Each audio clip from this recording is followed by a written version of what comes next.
Para mí era muy complejo darme cuenta que personas que habían dedicado su vida a estudiar a Gabriela Mistral la preferían loca que lesbiana. Aquí no es que haya homofobia, sino que hay una fobia.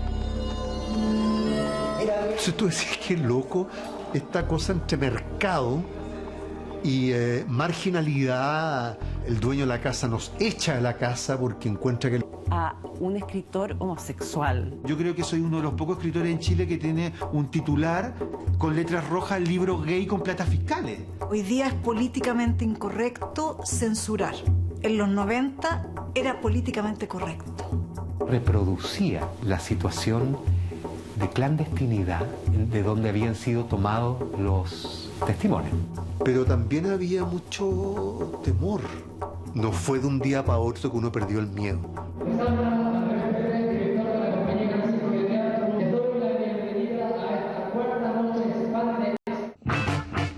Les pareció demasiado permisivo a la sociedad de ese minuto. Y era increíble todo lo que pasaba. Los mejores shows de Queens. Y la galla entraba así, ¡wow! Otro país. Bienvenidos a Chile en Llamas. Hoy, censura y género.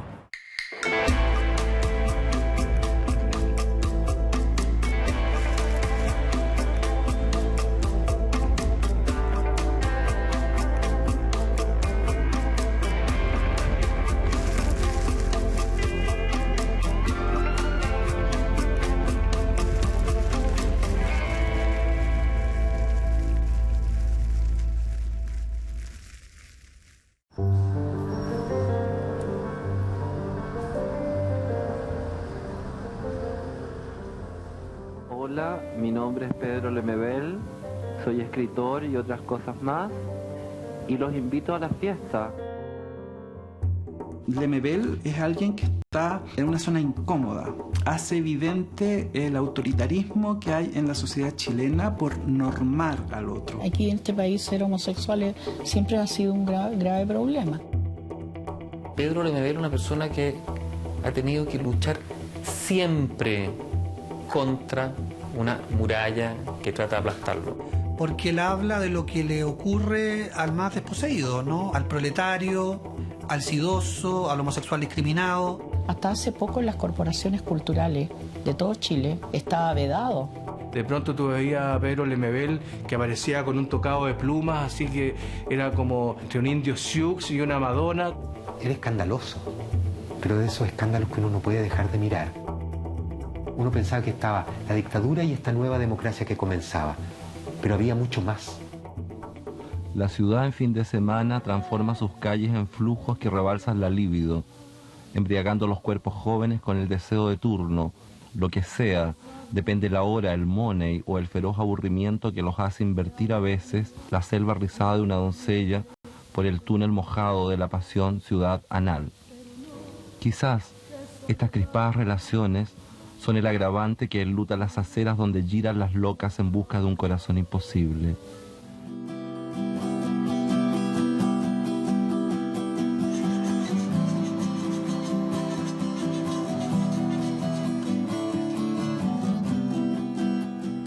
El 23 de enero de 2015, aquí en la iglesia Recoleta franciscana, fueron velados los restos del escritor y artista visual Pedro Lemebel. Tenía solo 62 años. El adiós fue multitudinario, un reconocimiento para un artista que luchó con agudeza y creatividad contra la discriminación sexual y la injusticia social en un país desigual y poco tolerante.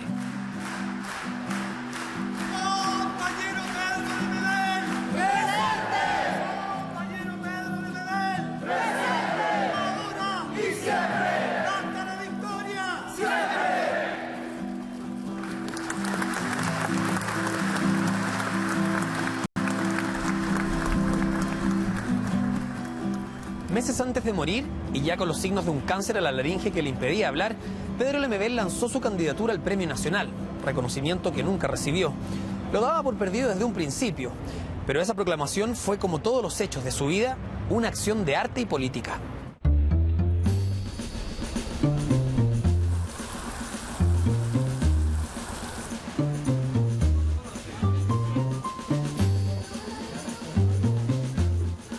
Pedro es un escritor y una puesta en escena. es la biografía, la escritura y la performance, el arte y la política.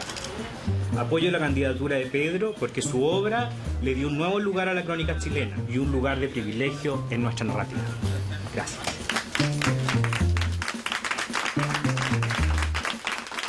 Le quiero dar las gracias al de la planeta, a Metales Pesados, Parrita, mi amigo, y a todos los que creen en esta locura, porque ni cagando me van a dar el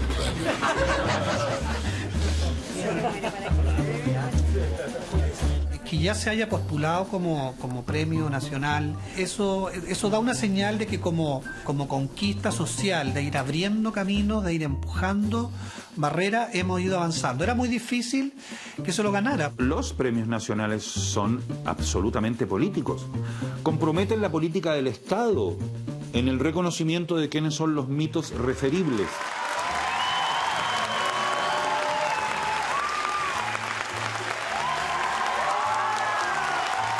Yo creo que el Pedro ganó no ganándose el premio, porque pasó a la historia también como una de las grandes injusticias de la oligarquía literaria e institucional en Chile, que jamás le daría el premio a un homosexual de izquierda, contestatario, irreverente y loco, inmortal como Pedro Lemebel. A pesar de los prejuicios y la discriminación con la que luchó toda su vida, Pedro Lemebel es y será considerado uno de los mayores artistas chilenos de nuestros tiempos. Entre sus triunfos está el amplio reconocimiento internacional de su obra, la que alcanzó desde los márgenes de la historia y el poder.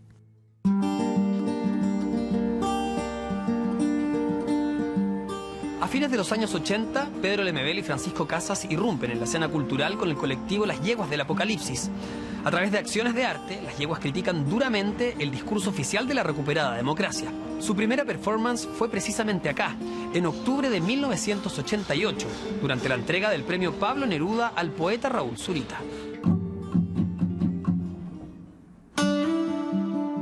Nosotros empezamos a hacer performance y a conocer la palabra performance. Y recién venían las primeras noticias del SIDA. Entonces me dice, lo que pasa es que puede ser uno de los caballos del apocalipsis, dice, una de las plagas para castigar el mundo homosexual, así como se había castigado Sodoma, ¿no? Entonces yo le digo, Pedro, no son los caballos, son yeguas del apocalipsis, y nosotros somos yeguas del apocalipsis. En el fondo, lo agresivo de nosotros como colectivo era el nombre. El nombre ya es una performance, es un hallazgo del lenguaje performático en que ya los inscribe ya en un tono. No sabía quiénes eran, no tenía la menor idea, pero en una premiación se acercaron dos tipos con una corona de espinas. La primera cosa que hacemos es ponerle una corona de espinas a Zurita porque encontrábamos que su poesía y él eran cristianos. Hicimos una espina, pero parece que no se la dejó poner, ya no me acuerdo, pero está ahí él con la... O sea, fue el primer acto de rebeldía frente a este Cristo vivo en que estaban convirtiendo a nuestro gran y querido poeta Raúl Zurita. Ahora somos muy amigos con Raúl Zurita. Es un grupo que admiré y admiro mucho lo que hicieron. Lo encuentro importantísimo y crucial. Pero en relación a mí, lo encontré fome, o sea, un poco obvio. Lo quiero mucho, le tengo mucho respeto, creo que sí es el gran poeta, pero en esa época ni un respeto. Las yeguas vienen de la calle, han sido activistas y de activistas han ingresado al mundo del arte. Las yeguas son homosexualmente militantes, entonces eso introduce un cambio radical en la performatividad. El valor de la performance es que la performance irrumpe, ¿cierto? Y es un lenguaje más crítico. Y que irrumpe porque no tiene espacio. La lógica de buscar el resquicio para instalar tu mensaje porque sabías que ese mensaje finalmente estaba prohibido. Cuando se habla de minoría, no se habla de una suma matemática, se habla en relación al poder. O sea, una multitud de personas frente a un hombre armado es minoría. Perfecto. ¿No? Es en relación al poder. Se arma el primer encuentro de artistas intelectuales con Elwin. A toda la gente, digamos, a todos los amigos, a todos los artistas les llegaron invitaciones. Y a Pedro Lemebel y a mí, por supuesto, que no nos invitó nadie. Y nosotros con Pancho dijimos, ¿por qué no? ¿ah? Sí hemos luchado por la vuelta a la democracia y nos pusimos unos impermeables largos, ¿no? Y llegamos muy calladitos al Teatro Cariola, ¿no? Y como teníamos amigos en todas partes, nos hicieron pasar, nos sentamos en la primera fila como niños muy educados. Estaba toda la política, todo un ambiente ya más oficial. Estaba hablando la actriz Ana González en el escenario. Aparece con unos impermeables. Entonces nosotros nos sacamos el impermeable, nos sacamos los gorritos que teníamos y quedamos vestidos de vedette. Y con un lienzo gigantesco que decía homosexuales por el cambio. Estiramos el lienzo y nos quedamos ahí en pose de vedette. ¿Qué tiene que ver esto? Además de haber pensado que estaba en el programa. Que estaba en el programa. ¿Ah? Y nadie me preguntó, decía Elwin. ¿Ah? ¿Qué es esto? ¿Ah? Y lo sacaron de las mechas. Silencio. Este país así, pacato. No, nunca te van a sacar de las mechas. Silencio, hasta que algún amigo aplaudió, ¿no es cierto? Y aplaudió todo el público. Y Elwin también aplaudió. Y Lagos también aplaudió. Y Freud, que estaba ahí, también aplaudió. La Mariana Elwin nos decía, pero ¿por qué le hacen esto a mi papá? La derecha va a pensar que se nos van a meter las prostitutas, los homosexuales, todo el lumpen, ¿no? ¡Qué horror! Se suponía que estábamos todos rompiendo los esquemas y ahí cachaba que no estamos rompiendo nada con muchos esquemas porque esto del homosexualismo como que no estaba tocado. En esos tiempos, en relación con todas las opciones sexuales de cada cual, estábamos un poquito más abiertos que el islamismo fundamentalista nosotros, pues, o que el fundamentalismo más conservador. Aquí no es que haya homofobia o misoginia solamente, sino que hay una fobia a lo diferente. Y venimos saliendo y viene entrando Lagos. Tuvo el tiempo de acercarse y estamparle un sonoro beso en la boca. Y Pedro y yo nunca vamos a estar totalmente de acuerdo que lo besó, tampoco lo voy a decir para esto, hay que mantener misterio. Un beso en la boca, uno lo afirma mientras el otro le mete la lengua.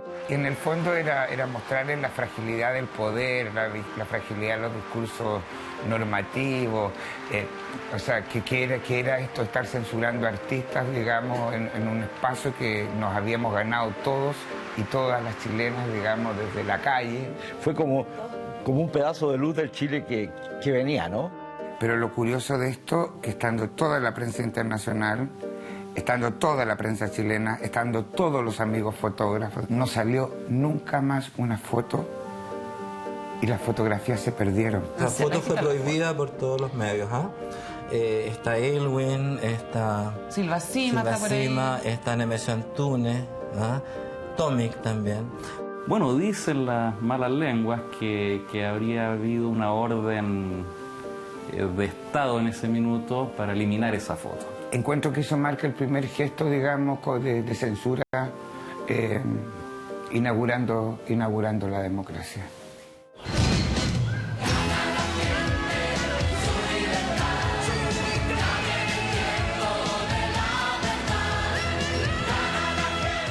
Tú te encontrabas con un gobierno, el gobierno de Elwin, que era un gobierno pechoño, era incapaz de reconocer que en Chile había una diversidad. Hay un pánico hacia esta figura homosexual porque se asocia a la delincuencia, a la enfermedad. Si tú eres homosexual, tienes SIDA. O sea, el SIDA fue una cosa devastadora, digamos, que llegó y no se pudieron hacer políticas públicas, o sea, no se podía hablar de condón. El primer ministro de Salud del gobierno de Elwin, su primera entrevista al Mercurio, decía que no era necesaria una campaña masiva, porque el SIDA era un asunto de prostitutas y homosexuales, y ni a las prostitutas ni a los homosexuales se les engancha por televisión. No tener relaciones sexuales es una decisión de pareja. Quienes opten por ello están previniendo la transmisión del virus del SIDA. Siempre se sugieren cosas en Chile en las campañas de prevención del SIDA, pero nunca se dice directamente que 1 más 1 es 2. Fue una vergüenza, y lo vergonzoso es que yo creo que esto puso en peligro la salud de muchas personas.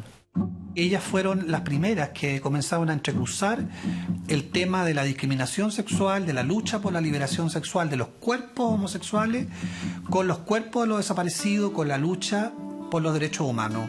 Pensábamos en alianza con los pueblos originarios que no había nada que celebrar. que América Latina había sido robada y saqueada. Pero a esto también se nos juntaba, digamos, con el mapa doloroso y tremendo que era Chile de la época y de la performance más brutal que uno pudiese haber visto, creo que hasta el día de hoy, la Cueca Sola.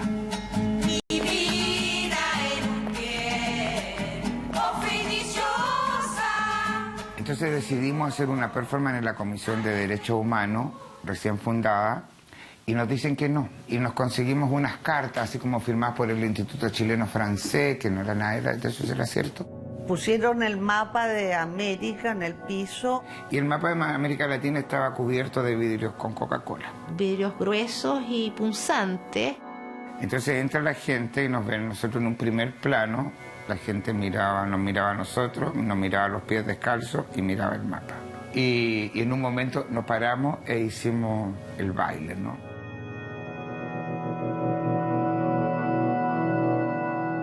Y a medida que ellos iban bailando, ese mapa se fue enrojeciendo. Digamos, es un trabajo y creo que de una belleza y de una potencia extraordinaria. Es la metáfora, ¿no?, de todo esto, es que ellas no bailaban solas y que no había nada que celebrar para un día 12 de octubre. Lemebel y yo, las yeguas, visibilizamos la homosexualidad en este país y lo cambiamos para siempre. Y también desde el arte, somos los primeros, digamos, que empezamos a hacer performance, pero performance desde cuerpos políticos, cuerpos en conflicto, cuerpos contingentes, ¿no? Cuerpos enfrentados ante estos sistemas. Eso sí lo hicimos. Representan como ese punto de apertura, o sea, ellos fueron como el tapón que sacaron y por donde empezó a fluir todo, ¿no? Recién 90, plena bota encima, bastante miedo en el gobierno, los artistas viendo hasta dónde podían ir, ciertos temas vedados, la Iglesia Católica imponiendo ciertas condiciones porque además había jugado un rol muy importante, y Museo de Bellas Artes, el gran señor de la cultura de Chile, dice: esto es arte, esto no es arte. Nemesio Antunes, demócrata cristiano, los nombran inmediatamente director del Museo de Bellas Artes. Y don Nemesio, obviamente, que hace el museo abierto. Se invitó a creadores a formar parte de esta muestra que celebraba la vuelta a la democracia y la vuelta a la libertad de expresión, que para nosotros fue todo lo contrario en realidad.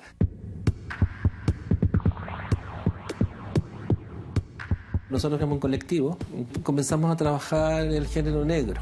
Se crea un personaje que se llama Gina, que es una niña que desde los 8 años había sido abusada sexualmente por el padre. Y una de las historias de Gina, que es la que fue censurada finalmente en la muestra Museo Abierto, son unas escenas en que Gina, ya mayor, seduce al padre para vengarse. Y la venganza es que le corta el pene al padre. Y lo perturbador es que se lo come. Eso es lo que ocurre. Entonces nosotros nos aceptan el trabajo, nos asignan un espacio donde se hace el montaje, pero tuvimos la suerte de que ese día un colegio con un grupo de Boy Scouts les tocó ver la muestra. Es donde ya el profesor se espanta. Creo que no sé si antes o después entraron a ver el video de Gloria Camiroaga. Entonces ahí ya fue el acabose y nos censuran el video de Gloria Camiroaga y el trabajo nuestro.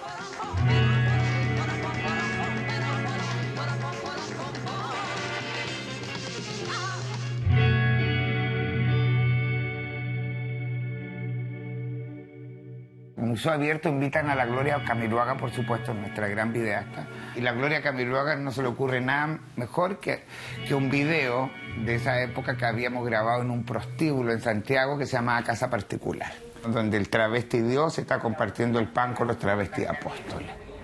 La última cena de este gobierno.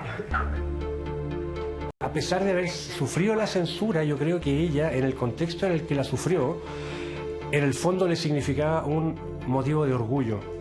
Ella era en sí una persona rebelde y contestataria. Como tenía una fascinación tan grande por los márgenes, iba a tender naturalmente a identificarse con aquellos que están básicamente contra el poder. Y ella también se sentía marginal, porque ella nunca se ganó el Fondar, se ganó premios sí fuera de Chile, pero en Chile siempre fue censurada. y también fue censurado por la época por los militares. Nosotros tuvimos en el tiempo de la dictadura los tiras afuera registrando las patentes. O que nos matan, porque de repente nosotros generalmente en el ambiente nunca hemos muerto, o sea, yo no he muerto todavía. No, la gente amiga mía no ha muerto por muerte natural, por accidente, que ha sido por el crimen. Llegó el día de la muestra y su video salió en negro. Entonces mi mamá, por supuesto, se fue a hablar y qué pasó, porque mi video no lo están mostrando. Entonces, no, es que tu video fue censurado. Pero no lo pudieron sacar de programa. Entonces, cuando al día siguiente lo iban a mostrar en los monitores, la mamá puso este cartel, todos los monitores en negro, y se los repartió a la gente. Y por supuesto, le tuvieron que echar del museo porque estaba haciendo escándalo. Gloria también estuvo presente muchas veces con otros colectivos artísticos como el CADA o como el Taller 99, compartió muy directamente con Nemesio Antunes. Entonces para ella significó una gran decepción, una decepción a nivel personal porque le significó la amistad con un gran artista y amigo. La institucionalidad chilena, cultural, naciente de la fondarización, no estaba suficientemente fortalecida como para sostener las presiones que vinieron de un sector completamente reaccionario, convencional, de la propia transición democrática.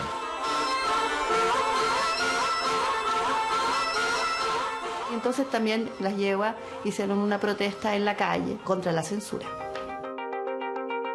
Y hacemos esta estrella grande, digamos, donde nos prendemos fuegos como casa de brujas, que fue lo que vino. La censura se siguió aplicando y esta vez mucho más fuerte. Siempre ha habido esta compulsión por parte de las autoridades de restringir los márgenes de debate. Hoy día es políticamente incorrecto censurar.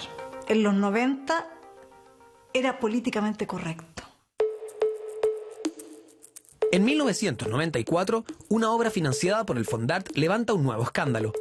Se trata del libro de cuentos Ángeles Negros, el primer volumen sobre minorías sexuales publicado por una editorial internacional en Chile. Yo creo que soy uno de los pocos escritores en Chile que tiene un titular en el diario La Segunda que dice con letras rojas libro gay con platas fiscales. Todos los homosexuales, a la medida que pagamos el metro, que pagamos las micros, somos fiscales, ¿no? Pero en ese tiempo era un diario muy leído y muy leído sobre todo por el mundo político. Si tú no lo leías, igual sabías la noticia porque estaba en el titular. ¿Por qué se le está dando plata a un escritor gay o marica para que escriba un libro? Y ese era el cuestionamiento. Y a mí, la verdad, el libro me había parecido bastante bueno, fuerte. Me daba cuenta que podía ser también un libro polémico, pero nunca imaginé.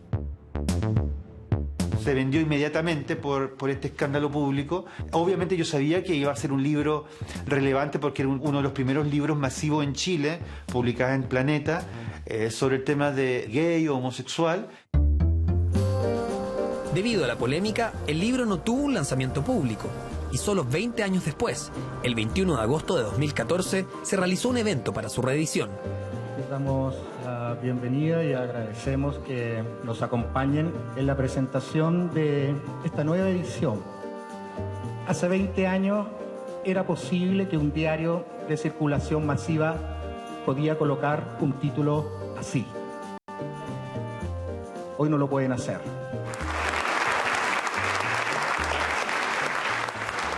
El aparato cultural recién se estaba armando en Chile y el Fondart es la gran maquinaria que la democracia pone al servicio de los creadores. Era una discusión muy tardía para Chile en ese momento y era tardía porque tuvimos una dictadura. Y todo el proceso, digamos, de construcción de democracia protegida que nos dejó la dictadura con sus leyes hizo que tuviéramos ley de penalización de la sodomía hasta el año 98. En el fondo fue un tributo de Juan Pablo a la gran lucha por el respeto a la diversidad sexual, por el respeto y dignidad a todas las personas independientemente de su identidad. Creo que de verdad vale la pena leerlo no por la polémica, sino que leerlo por la literatura que está ahí. El año 2002, el escritor Juan Pablo Sutherland intenta sin suerte incluir textos de Gabriela Mistral en su libro A Corazón Abierto, Geografía Literaria de la Homosexualidad en Chile, cosa que la Fundación condena y el mundo literario repudia. Son poemas que yo había incluido en el texto como un cierto tipo de erotismo entre mujeres. Y la Fundación Gabriela Mistral impidió que la editorial tuviera la libertad para incluir esos 3 poemas en este libro que yo de alguna manera edité con Sudamericana. La censura de la Fundación Gabriela Mistral es una censura que está ordenándole a la gente cómo leer los textos, y eso lo encuentro más feroz.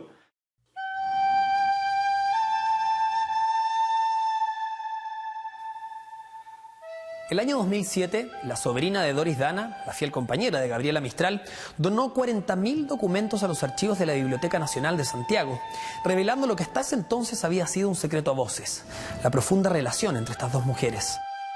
Esta histórica donación fue registrada por la documentalista María Elena Good. Uno de los momentos más emocionantes de mi carrera profesional ha sido entrar a ese departamento. Todo lo que tú tocabas, leías, tenía algo de Gabriela Mistral. Fue un privilegio haber estado ahí. Y hay una sensación de que uno la va conociendo, la va queriendo, la va entendiendo en su complejidad y en sus contradicciones internas. No va a salir onda cerca, Doris. Para que diría que fue una luchadora tremenda. Es decir, son esos extraños genios que de repente aparecen. Una mujer potentísima, una mujer que está mirando además muy críticamente al Estado de la sociedad chilena, una mujer que está pensando en América Latina. Hacer patria es hacer cultura y profundizar las raíces que un pueblo tiene. Y eso lo hizo Gabriela Mistral. Gabriela Mistral es la mujer más importante en la historia de Chile. Es la mujer del arte en Chile. Hay tantas facetas de Gabriela Mistral desconocidas que de alguna manera merecerían sacarla de esta imagen infantilizada, reducida. La historia oficial acomodó la figura de Gabriela Mistral. Se conoce a Gabriela como poeta o poetisa, pero no como la intelectual que de verdad fue. Tenemos en potencia grandes artistas, pero que les cuesta ser reconocidos en vida, sobre todo en vida. Lo que le ocurre a Gabriela Mistral no es tan distinto de lo que le ocurre a muchas de nuestras otras figuras culturales, por desgracia. No soy más que una persona autodidacta, porfiada, bastante porfiada, y que ha tenido experiencias amargas a causa de ese pecado que no ha sido pecado, de ser un autodidacta. Ella reunía en sí misma prácticamente todas las posibilidades de discriminación para una mujer en esa época. Era pobre, era de provincia, tenía rasgos indígenas, era demasiado alta, sentía que la miraban como una persona rara. A ella le decían la rara. Una mujer que tuvo que vivir y que optó por vivir libremente más de 2/3 de su vida fuera de este país para ser reconocida, valorada, querida, amada como quería ser. Gabriela Mistral llega a México y la está esperando Palma Guillén. Nunca más se separan esas dos. Adoptan a este niño, Yin Yin. O sea, Gabriela Mistral fue madre. Y fue una madre con una gran tragedia. Porque Yin Yin, producto de una depresión, se suicida. Y ella está ahí cuando le llega el aviso del premio Nobel. En el momento en el cual ella recibe el premio Nobel es de los momentos más tristes y solitarios de su vida. Y después de eso, ella viaja a Estados Unidos a dar una conferencia a la Universidad de Columbia y ahí Doris Dana la ve y se enamora de ella. Y le empieza a escribir cartas y nunca más se vuelven a separar. Ahora que solamente hoy día en Chile sea aceptado que una mujer pueda tener importancia, puede tener arte, puede ser creadora y además lesbiana, y no sea eso una tara, es solo de ahora, hace 10 años. Para mí era muy complejo darme cuenta que personas que habían dedicado su vida a estudiar a Gabriela Mistral la preferían loca que lesbiana. Es como si fuera pecado, es como si eso fuera a disminuir la obra de Gabriela, como si fuera finalmente malo. El problema es más amplio con Gabriela Mistral, no tiene que ver solo con sus orientaciones sexuales o con sus afectos, sino que hay un problema de desconocimiento muy profundo de su real calado como intelectual, como pensadora, como educadora. Se va quedando sola como un árbol. ¿Cuántos versos hay ahí? Tienen que ser 4. ¿Y este es cuál? 3, 4, sí. No hubo interés en conocer a la verdadera Gabriela Mistral.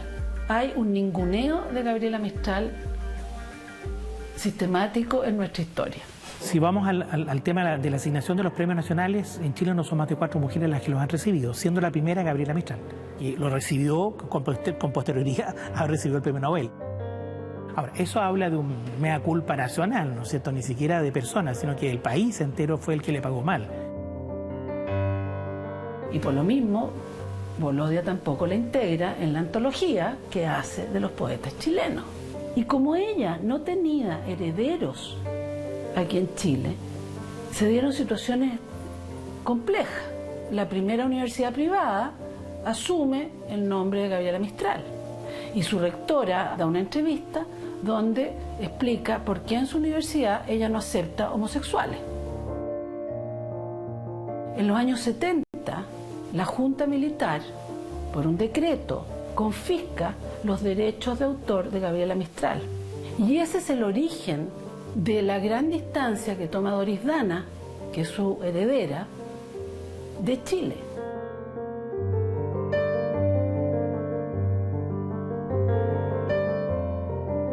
El legado de Gabriela Mistral llegó a Chile porque Doris Dana falleció. Y si no es por la sensibilidad de Doris Atkinson y de su pareja Susan Smith, el legado de Gabriela Mistral habría terminado en la Biblioteca del Congreso de Washington, en unas cajas. Fue que ella sintió que había una posibilidad de que los chilenos nos reencontráramos con esta figura.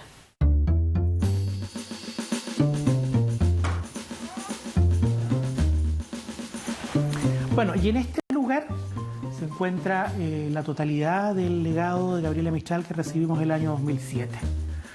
Aquí está incluido toda la documentación del legado, sino que también había una buena parte de objetos, y esos objetos están en el Museo Gabriela Mistral de Vicuña. Estos son por los saludos en relación al Premio Nobel de Literatura. Yo veo en este material un potencial enorme. Este material está disponible desde el año 2010 y yo no he visto muchos más libros de Gabriela Mistral.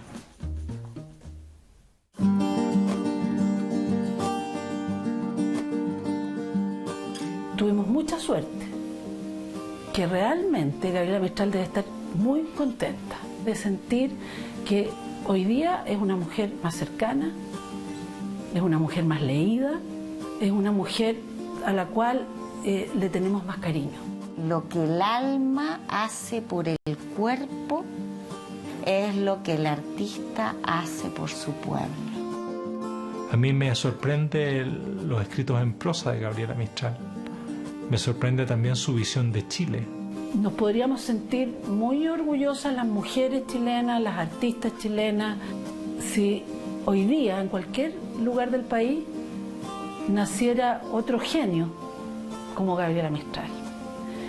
Y esa mujer no tuviera que autoexiliarse o no tuviera que convertirse en extranjera para desarrollarse como artista y como mujer.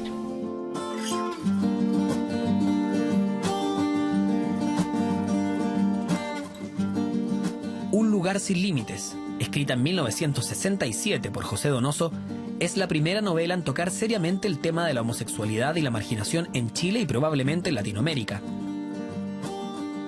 El infierno no tiene límites, ni queda circunscrito a un solo lugar, porque el infierno es aquí donde estamos, Y aquí donde es el infierno, tenemos que permanecer. Su éxito es tal que el gran cineasta mexicano Arturo Ripstein la lleva a la pantalla grande, logrando récords de taquilla en México y España. Pero la película nunca se estrena en Chile. El primer libro que yo leí fue El lugar sin límite, que fue un libro que a mí me desbancó, me abrió un paraíso. Combina con esa tradición del burdel chileno como lugar de encuentro social y de diversión más allá del sexo. Habla de una homosexualidad y de una diferencia sexual puesta en un personaje que es la Manuela, que es un personaje maravilloso. Te presento a las hermanas Farías, cantantes de ranchero y frutillas también, a sus horas. Las otras tres... Y que está travesti en un pueblo al interior de Talca. Ese es como el imaginario del... Ese libro pasó inadvertido. Ese libro fue leído como una curiosidad. O sea, esta Manuela que es trambótico. ¿Qué quiere mi patroncita? Que bailes. Hacer como que no se ve o invisibilizar algo es la gran manera... la gran forma de censura, como una característica especial de este país. No hubo capacidad de darse cuenta ya de que el tema era otro. Retratan la historia de la Manuela y su hija, la historia, digamos, del país, la historia de América Latina respecto a la violencia sobre la diferencia sexual y sobre también el mundo travesti. ¿Por qué estás nerviosa? Si a ti nadie te anda buscando para pegarte. Yo no recuerdo haber leído antes una novela que tocara ese tema tan puntualmente y con tanta ferocidad. Y me llamaba la atención que él le bajara el perfil a ciertas cosas que escribió y particularmente al lugar sin límite. Una vez él me dijo, tú quieres llegar al tema de la homosexualidad, pero yo no quiero hablar de eso, yo no quiero ser reducido a un escritor homosexual. Que hay mucha gente que se desayunó con que mi tío Pepe era homosexual. La posibilidad de ser linchado en Chile por homosexual ya sabemos que no ha desaparecido, sino que ha emergido. Y no tengo duda ya de que mi tío Pepe se fue de Chile por temor al linchamiento directamente.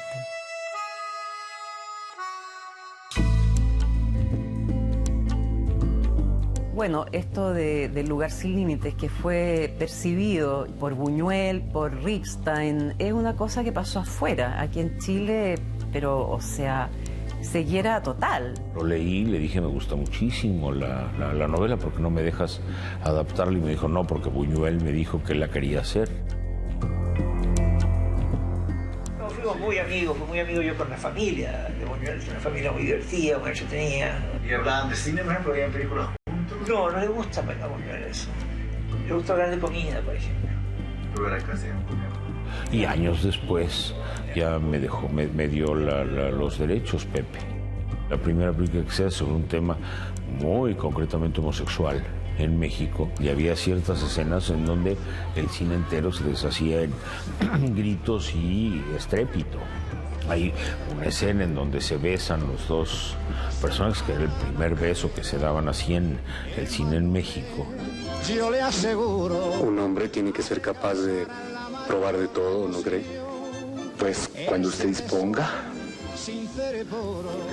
Como es muy lento y se iban acercando muy lentamente, a medida que se iban acercando, la gritería aumentaba, ¿no? Fue complicado en ese momento. Claro, es una película que tuvo muchísimo éxito y premios importantísimos en festivales. ¡No te hagas! Te vi que lo estabas besuqueando. ¿Cómo que, cuñado? No tenía yo idea de que nunca se había exhibido aquí en Chile. Debería exhibirse ya. Me extraña muchísimo. Yo estaba absolutamente convencido de que se había pasado. Es una de mis películas exitosas. Pues sí, es como para ponerse a pensar qué es lo que está pasando y por qué uno de los grandes escritores de este país, de pronto hay ciertas de sus obras que son marginales, ¿no? Es muy curioso. Las marchas de orgullo gay en México siempre se llaman algo así como México, lugar sin límites. No es tomado como un material fundamental para entender al país, para saber que la sexualidad es una cosa que no obedece a cánones patriarcales, que rebasa absolutamente lo que en una sociedad como esta es considerado lo correcto, lo que se puede permitir. Pero yo creo que fue el gran acto de libertad de mi tío Pepe. Mi tío inoculó como una épica, ¿sí?, de ir a estos lugares prohibidos. Evelyn, Pilar, Coral, Leila, Débora, Andrea Polpaico, Suzuki, Maribel, Macarena. Todas ellas forman parte del despliegue que nos entrega la manzana de Adán, nombre mítico que funciona como marca y castigo bíblico, como expulsión y cicatriz de un pecado inicial, Adán y Eva. Entre 1982 y 1987, la fotógrafa Paz Errázuriz comienza uno de los trabajos fundamentales en la historia de la fotografía chilena: La manzana de Adán. La obra, que para su lanzamiento en 1990 solo vendió un ejemplar, hoy es parte de la colección de la prestigiosa galería Tate Modern de Londres. Señores, la cola para comprar el libro es allá y esta cola es para firmar el libro aquí. Celebro y celebramos juntos esta reedición a cargo de la Fundación AMA, iniciativa bajo la dirección de Juan Yarur. Es una nueva oportunidad para el país que releva un notable trabajo realizado entre los años 82 y 87. Esta fue la primera edición que se hizo en el año 90, edición que incluía los textos de la periodista Claudia Donoso y la fotografía de Paz Errázuriz. Así como en el libro de José Donoso, Errázuriz retrata un viejo burdel de Talca. La mirada de la Paz es muy donosiana también, o coinciden, o tienen vasos comunicantes, ¿no? Desde luego hay una gran similitud con ambientes y tiene que ver con ese trabajo de Donoso. José Donoso le disgustaba mucho mis fotos, especialmente esta de los travestis. Uno investiga, uno convive, tienes que participar también de un mundo propuesto y luego tú propones de vuelta, ¿no? Yo creo que esa es la forma de trabajar, es un diálogo. Paz Errázuriz es una gran fotógrafa. Es clave de poner un imaginario que no estaba presente en la fotografía chilena. De alguna manera abre el imaginario travesti que ya estaba en el imaginario, digamos, travesti de José Donoso. E incluso la coincidencia es que están en la ciudad de Talca. Me acuerdo de habernos bajado en la noche del tren, ¿ya? Y luego llegar a la calle, que estaba bastante cerca de la estación. Llegamos caminando de noche, en dictadura, con maletas de equipo. Fuimos recibidas como invitadas, alojando una semana. Había algo ahí de acogida. Es todo un universo con sus leyes y normas propias, porque son un grupo de travestis que funcionan como una familia. La Paz había sido invitada ahí por uno de los protagonistas del libro La manzana de Adán. Entonces la relación de confianza tiene que ver ya con una relación cómplice, con una relación de amistad. Personas que fueron asesinadas, compañeros de trabajo asesinadas, torturados en un barco, ¿no? y que puedan ser tan divertidos o tan felices o tan lindos es algo de los aprendizajes más preciosos que yo he tenido. Me gusta poder sacar esa belleza, es la atracción principal para mí, ¿no es cierto?, de la sobrevivencia.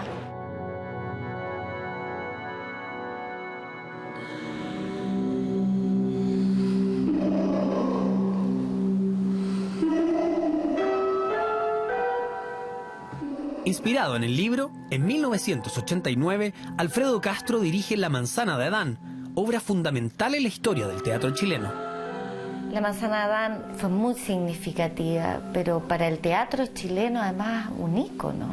Instala una cosa novedosa para el teatro, que es la idea del teatro testimonial, a partir de testimonios recogidos por Claudia Donoso. Llegamos a esta casa en Capellana Barzúa, que estaba abandonada, y tenía un espacio enorme en un tercer piso, y ahí dábamos la obra para muy poca gente, para nuestros compañeros del teatro, digamos. Ella me dijo, algún día voy a estar vieja. Además, con una búsqueda de una nueva manera de hacer teatro. Fue maravilloso, ¿no? O sea, fue verdaderamente emocionante. Además que se hacía todavía como se hacía el teatro en los 80, digamos. Era un teatro que se hacía de alguna forma marginalmente, porque era para poca gente, en fin, circunstancias muy precarias, con 4 focos, sin vestuario. En fin. Reproducía la situación de clandestinidad de donde habían sido tomados los testimonios, donde habitaban, vivían y trabajaban estos travestis que ejercían la prostitución, ¿eh? Había una cierta complicidad. Primero porque la gente tenía que llamar a un número, entonces cuando se completaba decían ya estamos listos. Yo me pasaba todo el sábado contestando el teléfono y llamando por teléfono para confirmar a las personas. La gente entraba por entre medio de nosotros, es decir, por el escenario, entre comillas, que no era un escenario, era el living de una casa en un segundo piso. Y se empezó a correr la bola, de boca a boca, de que esta obra... Tampoco fue un super éxito, estábamos llenos, pero cabían 25.